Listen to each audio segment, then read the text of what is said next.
আজ মুর্শিদাবাদ জেলার ভগবানগোলা ২ নম্বর ব্লকের রানীতলা থানার অন্তর্গত আখেরিগঞ্জ অঞ্চল তৃণমূল কংগ্রেস কমিটির উদ্যোগে প্রার্থী রিয়াত হোসেন সরকার এবং আবু তাহের খানের সমর্থনে চলছে প্রচার তুঙ্গে।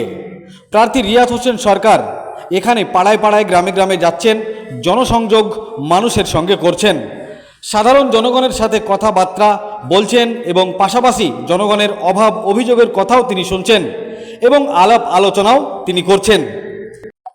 আখেরিগঞ্জ অঞ্চলের সাধারণ মানুষ প্রার্থী রিয়াত হোসেন সরকারকে অনেক রকম অভাব অভিযোগের কথা তুলে ধরছেন।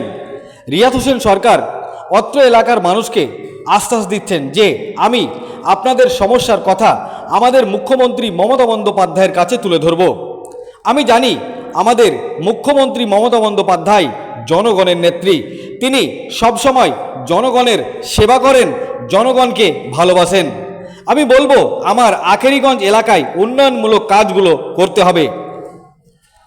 নিশ্চয় আমাদের মুখ্যমন্ত্রী মমতা বন্দ্যোপাধ্যায় আমার কথা মানবেন।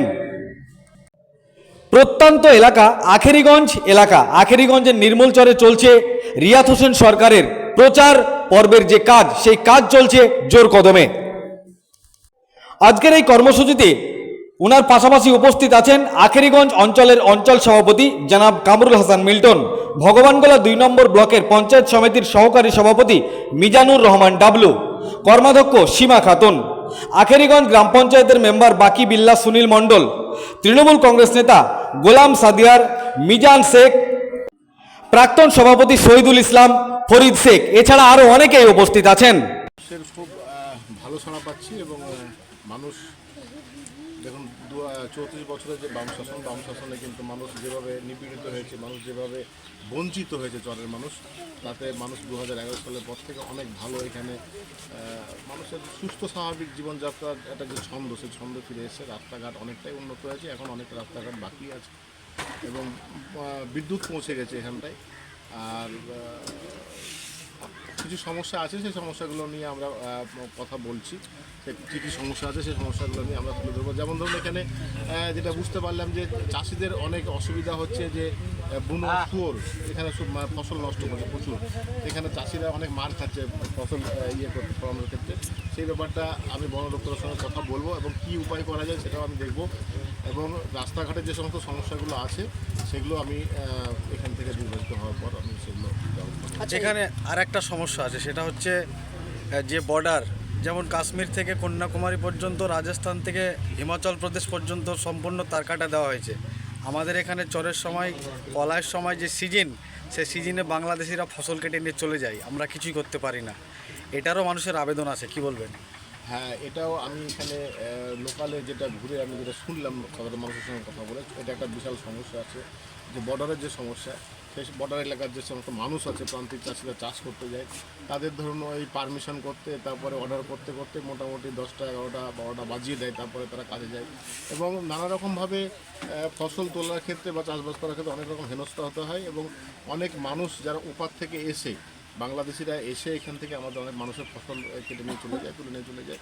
এই যে সমস্ত সমস্যাগুলো আছে, এই সমস্ত সমস্যাগুলো পরবর্তীকালে আমি এগুলো খতিয়ে দেখব এবং এগুলোর সমাধান করার আমি চেষ্টা করব। পাড়ায় পাড়ায় ঘুরছেন, মানুষ কি বলছে আপনাকে? মানুষের দেখুন নতুন করে বলার এখন কিছু নেই। তারা রাস্তাঘাটের কিছুটা আছে, ঘাটতি আছে, তারা রাস্তাঘাটের কথাগুলো বলছে। এবং এখানে একটু স্বাস্থ্য পরিষেবারও ঘাটতি আছে, সেটাও দেখব। এবং পাশাপাশি যেটা হচ্ছে গিয়ে অনেক ভালো ভালো পরিষেবা পাচ্ছে, লক্ষ্মীর ভাণ্ডার থেকে শুরু করে যে সমস্ত এখান থেকে মানে খুব ভালো দিক দেখলাম যে অনেক ছেলেমেয়েরা স্কুল কলেজে লেখাপড়া করতে যাচ্ছে। এবং যে সমস্ত প্রতিকূলতা আছে, সে সমস্ত প্রতিকূলতাগুলো আস্তে আস্তে আস্তে আমি যতটা পারবো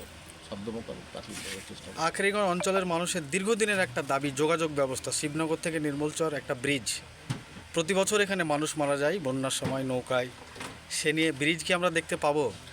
দেখুন, এই কথাটা উঠে এসেছে বটে, কিন্তু আমি যতক্ষণ না নির্বাচিত হচ্ছি এবং এই কথাটা যতক্ষণ না বিধানসভায় পৌঁছতে পারছি, ঠিক আছে, অনেকেই হয়তো এখানে আয়ারাম গয়ারাম অনেকেই এসছে, ঠিক আছে, অনেক সদস্য নির্বাচিত হয়েছেন, বিধানসভায় গিয়েছেন, কিন্তু এখনো পর্যন্ত কেউ এই সমস্যাটার হয়তো মোকাবিলা করেনি বা হয়তো সম্মুখীন হয়নি বা চেষ্টা করেছে কিনা সেটাও জানি। কিন্তু আমি আপনাদেরকে বলি যে আমি আপনার আন্তরিকভাবে চেষ্টা করি। এখানে আমাদের যাতায়াত ব্যবস্থাটাই সব থেকে আমাদের বড় প্রবলেম। এখানে আমাদের একটা বিদ্যুতের প্রবলেম ছিল, সেটা আমাদের বিধায়ক সাহেব ইদ্রিস আলীর প্রচেষ্টায় তিনি হলো পরে আমাদের এখানে বিদ্যুৎ ব্যবস্থাটা করে দিয়েছেন। ইতিমধ্যে আমরা বিদ্যুৎ ব্যবস্থাটা থেকে আমরা মুক্তি পেয়েছি।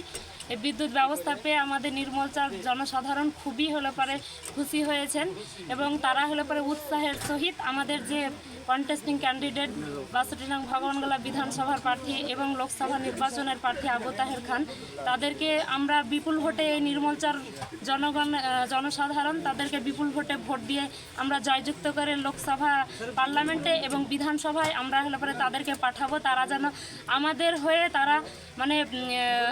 হয়ে যেন তারা লড়াই করে আমাদের এই যে নির্মলচার মানুষের যেসব অভাব অভিযোগগুলো আছে তারা যেন আমাদের কাছ থেকে শুনে তারা বিধানসভা এবং লোকসভায় যেন তুলে ধরতে পারে।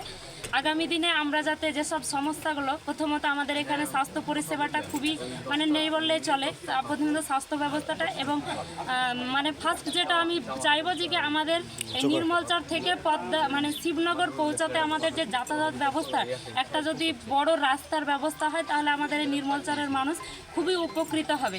আমরা আশা রাখছি আমাদের প্রার্থী হলো পরে তাকে আমরা জয়ী করে তিনি অবশ্যই আমাদের এই আশা হলো পরে পূর্ণ করবেন, তার উপরে আমাদের ভরসা আছে।